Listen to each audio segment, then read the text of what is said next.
యాకోబు తల్లి గర్భములో ఏం చేస్తున్నాడని రాయబడింది? పెనుగులాడుతున్నాడు. యాకోబు తల్లి గర్భములు ఏం చేస్తున్నాడండి? పెనుగులాడుతూ ఉన్నాడు.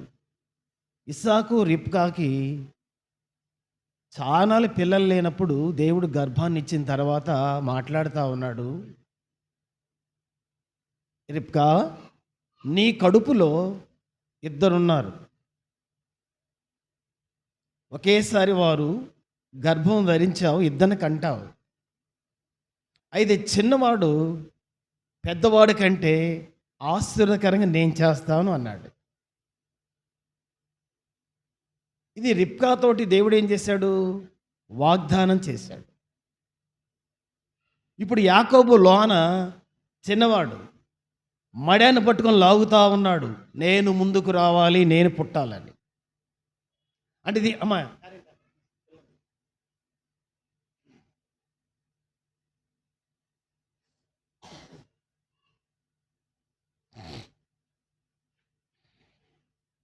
అంటే దీని భావం ఏంటంటే, పుట్టక నుంచే దురాశపరుడుగా కనిపిస్తున్నాడు యాకోబు. పుట్టాల్సింది ముందు ఎవరు? ఏసే పుట్టాలి. మడాన్ని పట్టుకొని లాగటం ఏంటి? నేను పుట్టాలని. అంటే పుట్టక నుంచి ఏంటంట యాకోబులు ఏముంది? దురాశ. పుట్టక నుంచే దురాశపరుడు కనిపిస్తున్నాడు. పుట్టక నుంచే మోసగాడుగా కనిపిస్తూ ఉన్నాడు. ఎక్కడి నుంచి అండి? పుట్టక మునిపు నుంచే కనిపిస్తున్నాడు యాకోబు. ఎలాంటి భయంకర పరిస్థితులు చూడండి. అందుకే బానిసగా వెళ్ళిపోయాడు యాకోబు. బానిసగా వెళ్ళిపోయాడు. ఇప్పుడు ఇక్కడ ఇశ్రాయేలు పరిస్థితి మనం చూస్తూ ఉంటే, అసలు బానిసగా వెళ్ళిపోవటం, ఈ ఇశ్రాయేలీలు బానిసలు వెళ్ళిపోవటం కారణం ఏంటంటే, ఈ యొక్క 11వ అధ్యాయంలో దేవుడు ఇశ్రాయేలు వారిని గూర్చి చెబుతూ ఉన్నాడు. ఏమి చెబుతున్నాడంటే, ఆ యొక్క దేవుడు ఇక్కడ మనకు చెబుతున్నాడంటే ఇశ్రాయేలు వారిని ఏ విధమైనటువంటి స్థితిలోకి తీసుకొచ్చాడు చూస్తూ ఉన్నాడు. 2వ వచనం చూడండి, 11వ అధ్యాయం 2వ వచనం. ప్రవక్తలు వారిని పిలిచినను బయలుదేవతకు వారు బలులర్పించిరి, విగ్రహములకు ధూపం వేసిరి. ఇక్కడ ఏం కనిపిస్తుంది? పెద్ద సమస్య అయిపోయింది. ఇశ్రాయేలు వారిని ఐగుప్తులో నుంచి బయట తీసుకొచ్చాడు. ఈ 2 అధ్యాయం 11 అధ్యాయాలు మనకు కనిపిస్తుంది. అక్కడ ఎట్లా తీసుకొచ్చాడో చెప్తాడు. ఇశ్రాయేలు వారిని నేను ఐగుప్తులో ఉన్నప్పుడు, బానిసత్వంలో ఉన్నప్పుడు వారిని నేను ఎంతో ప్రేమించి గొప్ప గొప్ప దైవజనులనిచ్చి చాలా అద్భుతాలు చేసి వారిని బయట తీసుకొచ్చాను. అమ్మా జాగ్రత్త వినాలి. బయట తీసుకొచ్చాను. బయట తీసుకొచ్చి వాళ్ళని ఏం చేశాను? వారికి ప్రవక్తల్ని, యాజకుల్ని, ధర్మశాస్త్రాన్ని, వాక్యాన్ని ఇచ్చాను. అయితే ఏమో విన్నారా? వింటున్నారా? వినటల్లా. ఏం చేస్తున్నారంట? ప్రవక్తలు వారికి ఏం చేస్తారంట? పిలిచినాను. వారికి దేవుడు బయటకు తీసుకొచ్చి ప్రవక్తల్ని, యాజకుల్ని ఇస్తే ప్రవక్తలు చెబుతా ఉన్నారు, అయ్యా ఇది పద్ధతి కాదు, ఈ విధంగా ఉండాలి, దేవుడు మనల్ని బయటకు తీసుకొచ్చిన పరిస్థితి ఇది అని వాళ్ళకు చెబితే, ప్రవక్తలు వారిని పిలిచినాను. ఏం చేశారంట? వాళ్ళు ఏం చేశారంటండి? బయలుదేవతకు వారు బలులర్పించిరి, విగ్రహములకు ఏం చేశారంట? ధూపం వేసిరి. ఎవరిళ్ళు? ఎవరండి వీళ్ళు?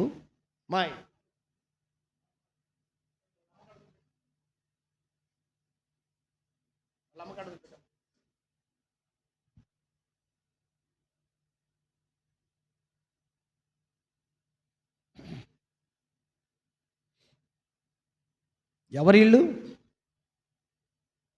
దేవుని బిడ్డలు, దేవుని నమ్ముకున్నటువంటి వారు.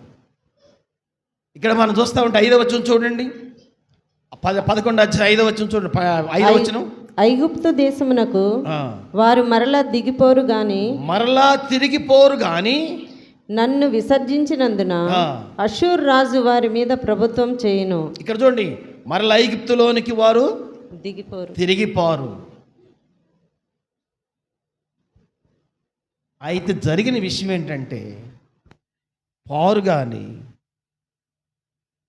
వారు వెళ్ళాలని అనుకుంటున్నారు. ఎవరికి ఐగుప్తుకి వెళ్ళాలని వారు అనుకుంటున్నారు. ఈ కింద భాగం అంతా చూస్తే మనకు అదే కనిపిస్తుంది.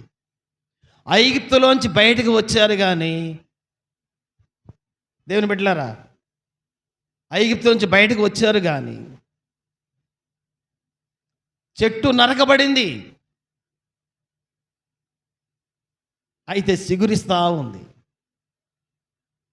వేర్లు ఉన్నాయి, మళ్ళా సిగురిస్తానే ఉంది. ఐగుప్తులోంచి బయటకు వచ్చారు కానీ ఐగుప్తు మాత్రం వాళ్ళ హృదయాల నుంచి పోవటం లేదండి. వాళ్ళ హృదయాల నుంచి పోవటం లేదు. ఇదే పరిస్థితి కనిపిస్తుంది ఇశ్రాయేలు పరిస్థితి. మన పరిస్థితి ఏంటి? దేవుళ్ళలోంచి ప్రత్యేకించబడ్డాము అనుకుంటున్నాము కానీ మరలా లోకమే కనిపిస్తూ ఉంది. ఆ ఏర్లు కనిపిస్తున్నాయి, సిగురిస్తూ ఉంది లోకం, మనలో మనకు కనిపిస్తూనే ఉంది.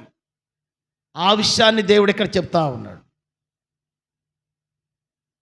లోకం నుంచి ఏర్పడ్డారు అనిపిస్తుంది కానీ మరలా ఇప్పుడు ఐగుప్తిక దాసత్వంగా వారు ఏం చేస్తున్నారు? వెళ్ళాలని వారు నిర్ణయం చేసుకుంటా ఉన్నారు.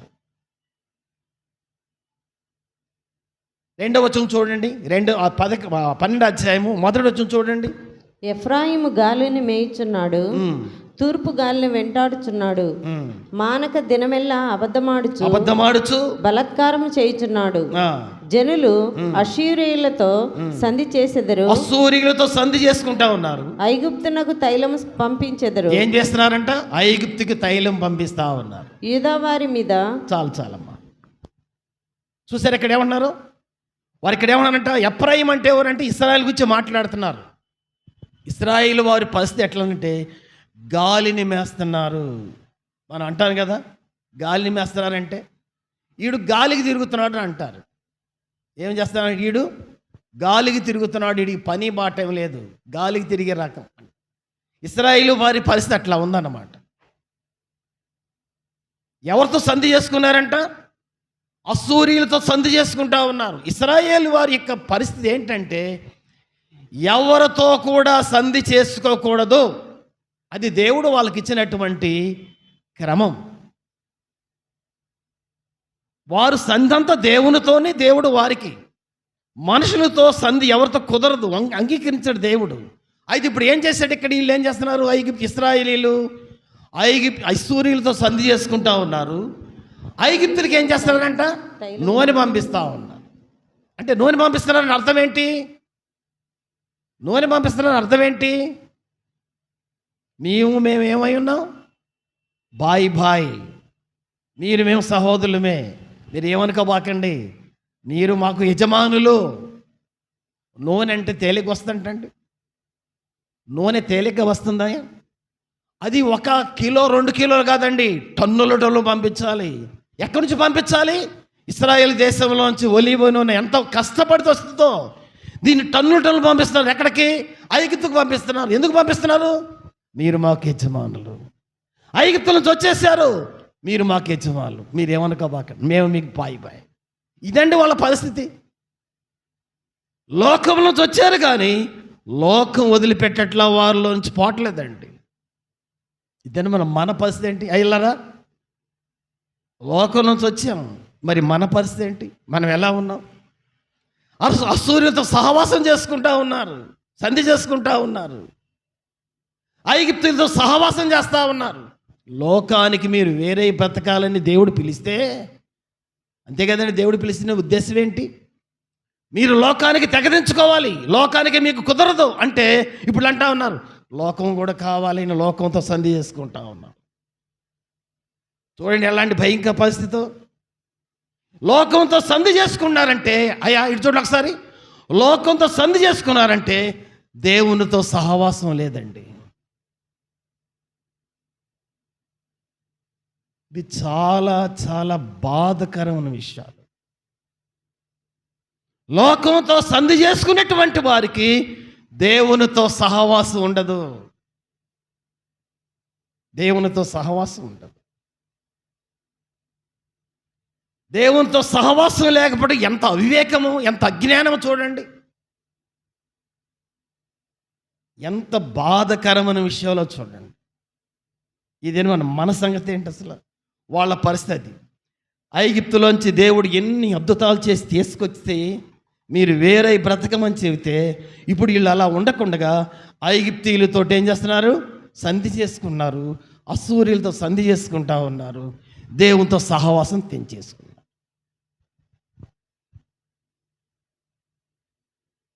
యెషయా గ్రంథం చూడండి, ఈ మాటలు అక్కడ అంటాడు. యెషయా గ్రంథం 30వ అధ్యాయము, యెషయా గ్రంథం 30వ అధ్యాయము 1 నుంచి చూడండి 7 వచనాల వరకు. యెహోవా వాక్కు ఇదే, లోబడని పిల్లలకు శ్రమ. చూడండి ఇక్కడ ఏమన్నారు? లోబడలని పిల్లలకు శ్రమ. పాపము కూర్చుకున్నట్లుగా వారు నన్ను అడగక ఆలోచన చేస్తున్నారు. నా ఆత్మ నియమింపని సంధి చేసుకుంది. ఎవరితో ఆ మాటలు ఇక్కడ రాస్తా ఉన్నాడు, యెషయా కూడా రాస్తున్నాడు. నా ఆత్మ నియమింపని ఏం చేస్తున్నాడంట? సంధి చేసుకొందురు. వారు నా నోటి మాట విచారణ చేయక ఫరో బలము చేత తమ్మును తాము బలపరుచుకొనుటకు ఐగుప్తు నీడను శరణొచ్చుటకు ఐగుప్తునకు ప్రయాణం చేయుదురు. ఐగుప్తునకు ప్రయాణం చేస్తారు. దేని కావాలన్నారు? ఇప్పుడు ఏం కావాలన్నారంటే మాకు ఐగుప్తు నీడ కావాలి. మిమ్మల్ని భయానకమైన పరిస్థితిలో ఉన్నటువంటి వాళ్ళు బయట తీసుకొస్తే ఇప్పుడు వీళ్ళు అంటున్నారు మాకు ఐగుప్తు నీడ కావాలండి.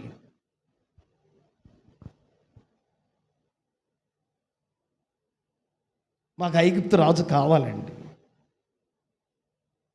ఆయన బలం మాకు కావాలండి. చూడండి 3వ వచనం చూడండి. ఫరో వల్ల కలిగిన బలము మీకు అవమానకరమగును. అంటా ఉన్నాడు ఫరో బలవంతుడే, ఆయన బలాన్ని మీరు ఆశ్రయిస్తే అతడు మిమ్మల్ని ఏం చేస్తాడు తెలుసా? అవమానకరమైన పరిస్థితులకు తీసుకెళ్తాడు మిమ్మల్ని. చెబుతా ఉన్నాడు ఇక్కడ. ఐగుప్తు నీడను శరణొచ్చుటకు వలన ఏమగలుగుతుందంట? సిగ్గుపడతారు మీరు. ఇప్పుడు మీకు అర్థం కావట్లా, సిగ్గు కలుగుతుంది.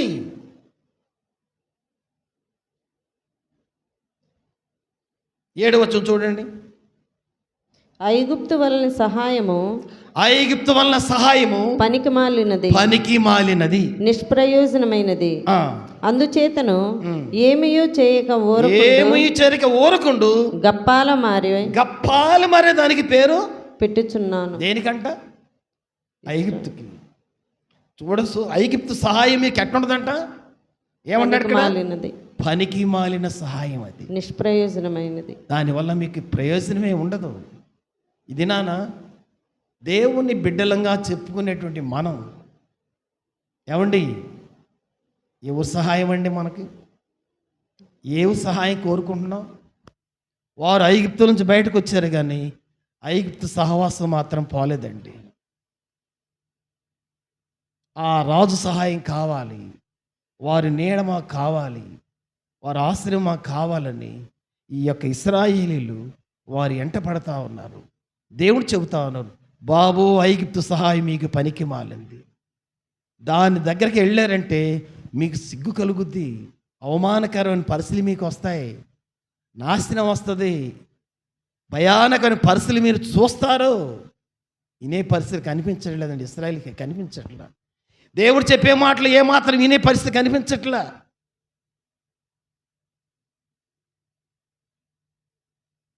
ఎందుకంటే దేవునితో సహవాసం తెగిపోయినప్పుడు దేవుని మాటలు వరకు ఎక్కసంగానే కనిపిస్తాయి. ఒకసారి యెహోషువ యుద్ధం చేసుకుంటూ వెళ్తా ఉన్న సమయంలో అందరూ ఓడిపోతున్నారు. అమ్మా, అందరూ ఓడిపోతున్నారు. ఇది తెలుసుకున్నటువంటి గిబియోనీయులు వచ్చేసారు. అరే, వాళ్ళ ముందు ఎవరు నిలబట్టలేదు, మేము మాత్రం నిలబడలేము, కాబట్టి వాళ్ళతో మేము ఇప్పుడు ఏం చేయాలి? సంధి చేసుకోవాలి అనుకున్నారు. దేవుడు ఏం చేశాడు? ఎవరితో మీరు సంధి చేసుకోవడానికి వీల్లేదన్నారు. ఇప్పుడు ఏం చేశారంటే మేము ఎక్కడి నుంచి వచ్చేసాం అని పక్కలోళ్ళే, ఈ పక్కన దేశమే వాళ్ళది, మేము ఎంతో తొందర వచ్చేసామని ఏం చేశారు? వాళ్ళు నాటకం ఆడారు, యెహోషువతోటి అబద్ధాలు ఆడారు, యెహోషువతోటి మోసం చేయాలని చూశారు. అయితే ఆ సమయంలో యెహోషువ ఏం చేయాలండి? యెహోషువ ఏం చేయాలి? ప్రార్థన చేయాలి కదా, ప్రభువుని అడగాలి కదా. అడిగాడా? అడగల. ఏం చేశారు? వాళ్ళు మాటలు విని ఏం చేశారు? సంధి చేసుకున్నారు. తర్వాత అర్థమైపోయింది పక్కలోళ్ళని. బాదుకున్నాడు, నెత్తినోరు బాదుకున్నాడు. అయ్యో ప్రభువా, నీ మాటలు వినకుండగా నేను పెడచెని పెట్టినందుకు మాకు ఎంత అవమానకరమైన పరిస్థితి వచ్చేసిందండి. ఈ దినమన దేవుని బిడ్డలుగా ఉన్నటువంటి మనము ఎలాంటి పరిస్థితి కలిగి ఉన్నామండి? ఎవరితో సహవాసం చేస్తున్నాం? మన సహవాసం ఏమైనది? ఎవరితో ఉన్నది? దేవునితో సహవాసం ఉంటే ప్రతి విషయం దేవుని మీద ఆనుకుంటాం మనం. అలా లేని పరిస్థితులు ఏమైందండి? అమ్మ ఇటు చూడండి, యెహోషువ ప్రారంభ దినాలు ప్రజలందరూ కూడా దేవుని హత్తుకొని బ్రతికారు. అయితే చివరి దినాల్లో ఇశ్రాయేలు దేవుని బిడ్డలుగా కొనసాగలేకపోతున్నారు. జాగ్రత్తగా వినాలి ఈ మాటలు. ప్రారంభంలో యెహోషువ దేశములో రాజుగా ఉన్నప్పుడు ఇశ్రాయేలు అందరూ కూడా ప్రభువులో ఎంత బలంగా ఉన్నారు. అయితే రాను రాను రాను రాను యెహోషువ చివరి దినాల్లో ప్రజలు దేవుని భక్తిలో కొనసాగలేకపోతున్నారు. వారు అందుకనే ఇష్టానుసారంగా జీవిస్తున్నకే అప్పుడు అంటాడు యెహోషువ, అయ్యా ఎందుకట జీవిస్తారు? మీ ఏట జీవిస్తారో నాకు తెలియదు, కానీ నేను నా కుటుంబం మాత్రం దేవుణ్ణే అట్టి పెట్టుకుని బతుకుతామని ఆయన అన్నాడు. ఎందుకంటే ప్రజలు వింటలా మాటలు. ప్రారంభంలో చాలా బాగానే ఉన్నారు ప్రజలు, ఇప్పుడు సరిగా లేరండి. ప్రారంభంలో బాగానే ఉన్నారు ఐగుప్తు నుంచి చేసినప్పుడు, ఇప్పుడు సరిగా లేరండి. ఇదేమో నీ పరిస్థితి ఏంటి, నా పరిస్థితి ఏంటి? ప్రారంభంలో నువ్వు భక్తి బాగుంటే ఉండొచ్చు, ప్రార్థనకు ఉంటే ఆశీర్వదించబడి, మరి ఇప్పుడు సంగతి ఏంటండి? నీ పరిస్థితి ఇప్పుడు సంగతి ఏంటి? అసలు ఇప్పుడు పరిస్థితి ఎట్లా ఉంది? ఇప్పుడు ఎలా జీవిస్తున్నాం మనం?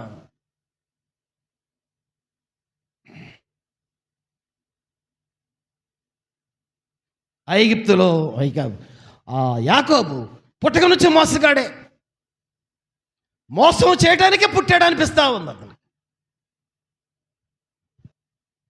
తండ్రి దగ్గరకు వచ్చి ఎన్ని అబద్ధాలు ఆడాడు. అయితే ఒక వచ్చిన 27 అధ్యాయం 18 వచ్చిన చూడండి, ఒక మాట చదవండి. ఆదికాండం 27 అధ్యాయం 18 వచ్చిన చూడండి, ఈ మాట చదువుదాం. 27 అధ్యాయం 18 వచ్చిన చదవండి. 18.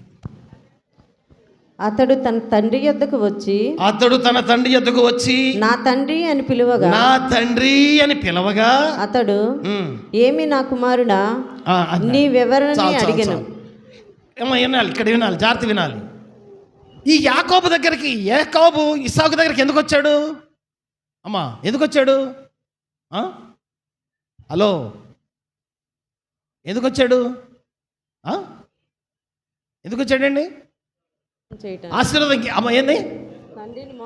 మోసం చేయడానికి వచ్చాడు. మోసగించడానికి వచ్చి నా తండ్రి అని పిలుస్తున్నాడు అన్నాడండి. ఆడ 18 చూడండి, నా తండ్రి, నానా, డాడీ. మోసం చేయడానికి వచ్చి నానా. ఇది ఎంత బోటకం అండి, ఎంత నాటకం అండి, ఎంత మోసగాడండి. అమ్మ చూడండి, ఇక్కడ మోసం చేయడానికి వచ్చి అన్నాడు నానా, డాడీ. ఆ ప్రేమ ఎట్ట పిలుస్తాడండి? ఇప్పుడు మోసం చేయడానికి వచ్చినాడు. నానా నాకు ఆశ్రయాలు కావాలి, దీవులు కావాలి అంటాడా? ఎట్టొచ్చాడండి? ఎట్టొచ్చాడు? డాడీ, డాడీ అంతేగా వచ్చేది, అంతే నడిచేది. ఎట్టంటాడు? డాడోయ్ నాకు అయ్యి దీవెనలు కావాలి, అవి కావాలి, ఇవి కావాలి అంటాడా? అన్నాడు. ఎట్టొచ్చాడు? Daddy, daddy. మోసం చేయడానికి వచ్చి డాడీ అని పిలుస్తున్నాడు. మోసం చేయడానికి వచ్చి యేసయ్యా. ఎట్లండి అసలు? ఏం పదం అండి అది? మోసం చేయడానికి వచ్చి యేసయ్యా. ఎట్లండి అసలు ఆ మాటలు? మన జీవితంతో ఐగుప్తును ఆశ్రయిస్తా, మోసగాడిగా బ్రతుకుతా, ఇష్టానుసారంగా బ్రతుకుతా, యేసయ్యా. అసలు ఏంటండి ఆ పదాలు? ఎట్లండి ఆ మాటలు? ఎలా మాట్లాడగలమండి? అయితే తండ్రి ఏమన్నాడండి? ఏమన్నాడు చూడండి అక్కడ. ఏమన్నా నా తండ్రి అని పిలవగా అతడు ఏమన్నాడు? ఏమి నా కుమారుడా. ఏమి నా కుమారుడా. చాలు చాలు. ఏమన్నాడండి తండ్రి? మోసం చేయడానికి వచ్చినటువంటి కుమారుని చూసి కూడా తండ్రి అంటున్నాడు, నా కుమారుడా, నువ్వు మోసం చేయడానికి వచ్చాను అట్లా జీవిస్తున్నా, యేసయ్య నిన్ను పిలిచే పదం ఏంటంటే నా కుమార్తె, నా కుమారుడా. యేసయ్య పిలుపదండి. అమ్మా, అయ్యా, నువ్వు ఏ స్థితిలో ఉండా, ఏ మార్గంలో ఉండా, ఏ పరిస్థితిలో నువ్వు ఉన్నా సరే, ఇప్పుడు దేవుడు అంటా ఉన్నాడు, నా కుమారుడా, నా కుమార్తె. యేసయ్య ప్రేమ చూడండి. అంటే యాకోబు మీద ఎంత ప్రేమ ఉందో చూడండి.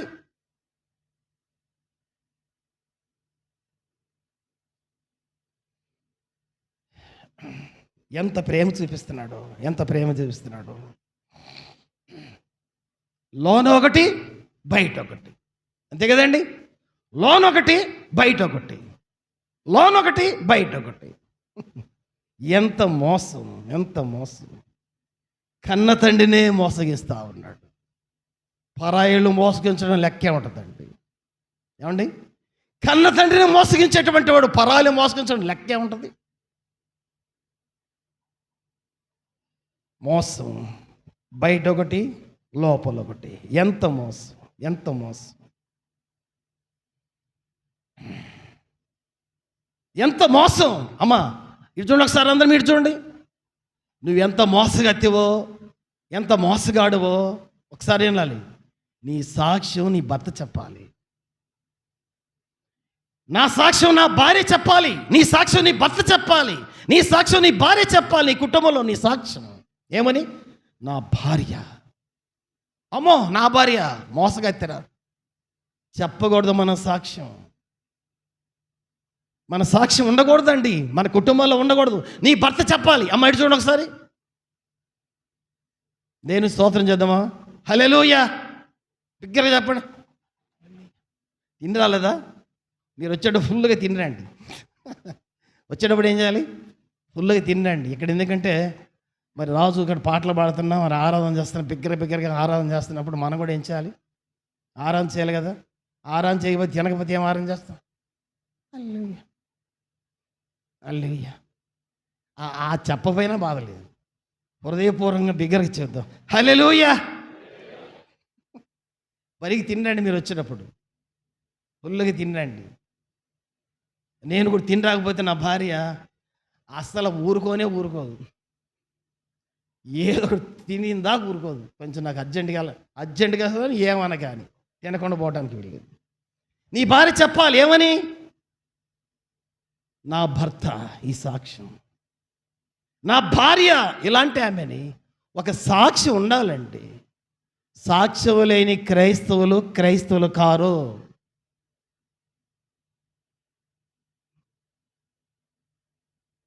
మొన్న ఒక అతను అన్నాడు, అమ్మా, మా ఇంటి ప్రక్కన ఒక అతను అన్నాడు, నువ్వు ఎన్నాళ్ళ నుంచో ప్రార్థనకి వెళ్తున్నావు, నీ బతుకు మారితే నేను వెనక్కి ఎప్పుడో వచ్చేవాడిని అన్నాడండి అతను. జనాలు ముందే పెగ్గరగా అడుగుతున్నాడు, నీ బ్రతుకు మారి ఉంటే అసలు నీ వెనకైతే నేను ఎప్పుడో వచ్చేవాడిని అంటున్నాడు.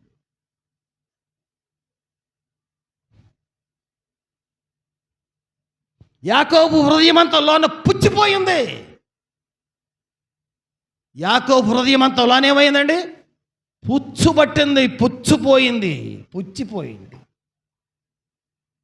గుంటూరు మొన్న గతంలో వెళ్ళినప్పుడు క్యాన్సర్ హాస్పిటల్ ఉంది గుంటూరులో. చక్కగా నీట్గా తయారయ్యాడు. నేను పలకరించాయా, ఏంటి, నేను బాగున్నావా, ఎవరు నువ్వు, ఏ ఊరిని, ఎందుకంటే వాక్యం చెప్పాలని, ఏ ఊరు నువ్వు, ఏది ఏంటి అడిగితే కళ్ళం నీళ్ళు పట్టపట్ట వస్తాం. ఏంటి, ఏమి? అయ్యా, నా శరీరం నిండా క్యాన్సర్ పురుగులే, పైకి ఎట్లున్నాను, క్యాన్సర్ నా హృదయం శరీరం అంతా పురుగులతో నిండిపోయింది, లాభం లేదని చెప్పేశాడు డాక్టర్లు.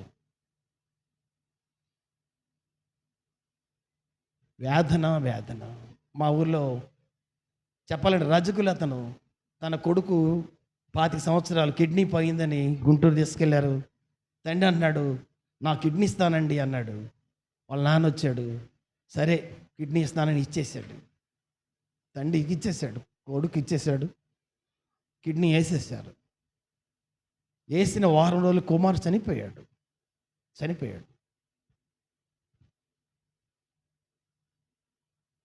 కారణం ఏంటంటే పుచ్చిపోయింది శరీరం అంతా. అప్పటికే కిడ్నీ కూడా పనిచేసే పరిస్థితి కనిపించట్లా. యాకోబు హృదయము పుచ్చిపోయింది, పైకి మాత్రం డాడీ అంటున్నాడు. యాకోబు హృదయము కుళ్ళుతో నిండిపోయింది, పైకి మాత్రం డాడీ అంటున్నాడు. యాకోబు హృదయం మోసంతో నిండిపోయింది, పైకి మాత్రం నానా అని పిలుస్తున్నాడు. అయ్యా అమ్మా, మరి ఈ దినం నీ పరిస్థితి, నా పరిస్థితి ఏంటి? మన పరిస్థితి ఏంటి? ఇస్సాకు తప్పించుకోవచ్చేమో, ఇస్సాకు మోసపోవచ్చేమో, కానీ దేవుడు మోసపోడుండోయ్ అమలారా. దేవుని కళ్ళు కప్పలేమో, దేవుని మోసగించలేము. మనం దేవుని మోసగించలేము, దేవుని కళ్ళు కప్పలేము. ఈ విషయాన్ని మాత్రం గుర్తుపెట్టుకోవాలి. యాకోబు తండ్రిని మోసం చేశాడు, కానీ దేవుని మోసగించలేము మనం ఎవరం కూడా. గర్భంలోంచి మోసగాడు కనిపిస్తున్నాడు. అయితే ఇస్సాకు అంటే ఏమనాలి ఈ మాట, సమయం కొంచెమే ఉంది, నేను అర్జెంటుగా వెళ్ళాలి, ఎక్కువ సమయం చెప్పాల్సింది ఉంది. ఉదయ పరిస్థితి కనిపించదు. మోసగించటానికి తల్లి నేర్పిస్తూ ఉంది యాకోబుకి. అవునండి, ఏం చేస్తుందండి? మోసగించటానికి తల్లి నేర్పిస్తూ ఉంది. దేవుడు ఏం చేశాడు? రిబ్కాతోడు వాగ్దానము, రిబ్కా నీ కొడుకుని నేను దీవిస్తా చిన్నోడిని అన్నాడు. నేను ఆశ్రయిస్తానన్నాడు. ఆ వాగ్దానం ఉందా? పట్టుకోవాలా? పట్టుకొని ఆ వాగ్దానం కోసం ఏలబడాలా? నేనేం చేస్తున్నా పర్లేదు, నా కొడుకుని దీవిస్తానన్నాడు, దీవిస్తాడు, అంతే, అయిపోయింది. ఆ విధంగా ఉండాల్సింది. ఈమె మోసం చేయటానికి కుమారుడికి నేర్పిస్తావు. రేయ్ ఇట్ట పూసుకోరా ఎంటికలు, మీ నాన్న తవిడేది ఇక్కడిక్కడే, మెడకాడ తగులుతాడరా, ఆడ పూసుకోరా, ఇట్ట మాట్లాడరా, అట్ట చేయరా, ఈ అన్నం తెసపరా అన్నం. మోసం చేయడానికి నేర్పించింది. అమ్మా, చిన్న కుమారుడు పక్షం చేరింది, మోసం చేయడం నేర్పించింది. కొంతమంది తల్లులు ఇంతే, అమ్మ నీకోసమే బతుకుతున్నాను నేను, కూతురు కోసమే. కొడుకులు కొంతమందికి ఇష్టం ఉండదు, కొంతమంది కొడుకులే అరే నీకోసమేరా. కుటుంబాలు చీల్చేస్తా ఉంది రిబ్కా, కుటుంబాన్ని చీల్చేసింది. అమ్మా, కుటుంబాన్ని ఏం చేసిందండి రిబ్కా? ఏం చేసిందండి? చీల్చి పడేసింది. కుటుంబాన్ని చీల్చే వాళ్ళు ఉంటారు కొంతమంది ఈ దినాల్లో. కొంతమంది అంటారు, ఈయన వచ్చింది అయ్యే కాలు పెట్టింది, కుటుంబం చీలిపోయింది అనరండి. ఈయన కాలు పెట్టిన కాల్చి మా కుటుంబం అంత అన్యోన్యంగా ఉండే కుటుంబం ఇప్పుడు ఏమైపోయింది? మొక్కల సెక్కలే అయిపోయింది ఈ అడుగు పెట్టిన కాలం నుంచి. అనగలరండి, ఈయన వచ్చింది మా కుటుంబం ఎంత దీవించబడింది, ఈ వచ్చింది మా కుటుంబం ఎంత అన్యోన్యంగా చెప్పగలరండి?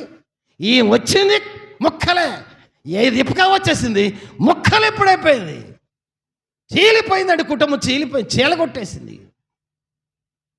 ఎంత భయంకర పరిస్థితి అండి. వాగ్దానముతో పెనుగరాల్సిన రిబ్కా పట్టుకొని వాగ్దానాన్ని పక్కన పెట్టేసింది, తన సొంత ప్రయత్నం చేసింది. ఏం జరిగింది చూశారండి? కుమారుని ఎత్తుకోవాలి, యాకోబుకు పెళ్లి చేయాలి, తర్వాత మనవరాలను ఎత్తుకోవాలి. ఈ విధంగా ఆలోచనలు ఒక్కటి ఫలించిందా? అసలు యాకోబును చూసిందా? పంపించడం ఇంక యాకోబును చూడకుండానే అయ్యో నా కొడుకా యాకోబా, ఏడుండావురా, మా అన్నయ్య చేతిలో పడ్డావురా, మా అన్నయ్య మోసగాడరో నాయనో. తెలియదా యాకోబుకి? రిబ్కాకి తెలియదు అన్న సంగతి అందరికీ తెలుస్తుంది. వాడి చేతిలో పడ్డావు, అయ్యో ఇంక పచ్చావు, ఇంక మేము నేను చూడలేం. ఏమైపోయిందండి? ఆ వాగ్దానాల్లో అబ్బాయి పట్టుకుంటే యాకోబు తన దగ్గరే ఉండేవాడు, చక్కగా పెళ్లి చేసుకొని పిల్లల్ని ఎత్తుకొని అన్యోన్యం ఉండేది. యాకోబు మెలుకొస్తుండే యాకోబు. ఏమో రిబ్కా అన్నాడు, ఇస్సాకు అన్నాడు, ఏంది నిద్ర పోవట్లేదు? రిబ్కా ఏంది నిద్ర పట్టట్లేదు? నిద్ర ఏడబడుతున్నాడు, ఆడే గుర్తొస్తున్నాడు, యాకోబు గాడే గుర్తొస్తున్నాడు. నాకు నిద్ర రావట్లేదయ్యా, నిద్ర రావట్లేదు, మెలగొండ పడుకో. ఏం పడుకుంటా? మా అన్నయ్య చేతిలో పడ్డాడు, చచ్చాడు, ఇంకా నాకు కుదరదు, వాడిని చూడలేము. నిజంగానే చూడలేకుండా చచ్చిపోయిందండి. కేకలు పెట్టి చచ్చిపోయింది. దేవుని వాగ్దానాన్ని పక్కన పెడితే, పెడచని పెడితే మన పరిస్థితి కూడా అంతే. మన నుంచి కుటుంబాలు కట్టబడాలి కానీ చీలిపోకూడదు. మన కుటుంబాలు మన సంఘాలు కట్టబడాలి, చీలిపోకూడదు. ప్రియులారా, రెప్కా అలా చేసింది ఎంత నష్టపోయిందో, చీల్చేసిందండి. భయానకమైన పరిస్థితి చేసింది. ఇప్పుడు యాకోబు పరిస్థితి, తూర్పు గాలి మేస్తా ఉన్నాడు, కేకలు పెడుతున్నాడు, చచ్చే పరిస్థితికి వచ్చేసింది. అయ్యా చూడు ప్రియులారా, అందుకని అంటాడు, మీరు ఆహారం దానికోసం ఎందుకు కష్టపడతారు? యెషయా గ్రంథంలో అంటాడు 55వ అధ్యాయం 2వ వచనంలో, మీరు ఆహారం దానికోసం ఎందుకు కష్టపడతారు? అదేమో మీకు ఆహారం అవుతుందా? కాదు. కొంతమంది అండి, పరలోకం దానికోసం ఎందుకండి కష్టపడేది?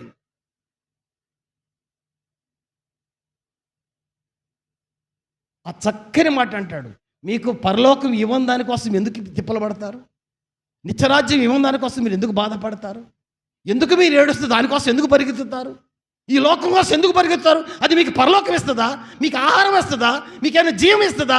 అమ్మా, ఈ లోకాన్ని అనుసరిస్తే ఏమన్నా మనకు తృప్తి ఉంటుందండి? సంతోషం ఉంటుందండి? సమాధానం ఉంటుందా? నెమ్మది ఉంటుందా? దానికోసం ఎందుకు ఖర్చు పెడతారు మీరు అంటున్నాడు ఇక్కడ యెషయా. దానికోసం ఎందుకు మీరు శ్రమ పడతారు? దానికోసం ఎందుకు మీరు అరువులు చేస్తారు? ఈ లోకం కోసం ఎందుకు పరిగెత్తుతారు? అదేమన్నా మీకు తృప్తిని ఇస్తుందా? సంతోషం ఇస్తుందా? మీకు నిత్య జీవం ఇస్తుందా? పరలోకం ఇస్తుందా అంటాడు యెషయా. దేవుని బిడ్డలారా, అందుకనే అశ్షూరీయుల వైపు చూశారు వాళ్ళు. ఎవరండి? ఇశ్రాయేలీల వారు. ఏం జరిగింది తెలుసా అండి? అమ్మా, ఇశ్రాయేలు వారు అశ్షూరు వైపు తిరిగారు. చివరికండి అశ్షూరీయులే ఇశ్రాయేలీల్ని పూర్తిగా నాశనం చేశారు. ఎట్లా చేశారండి? అశ్షూరీయులు ఇశ్రాయేల్ని క్రీస్తు పూర్వము 722 సంవత్సరంలో ఇశ్రాయేలు దేశము లేకుండగా అశ్షూరీయులు పూర్తిగా నాశనం చేశారు. దేవుడు చెప్పేశాడు, రేయ్ మీరు అశ్షూరీయులతో సంధి చేసుకోబోకండి, వారికి మీకు ముళ్ళు,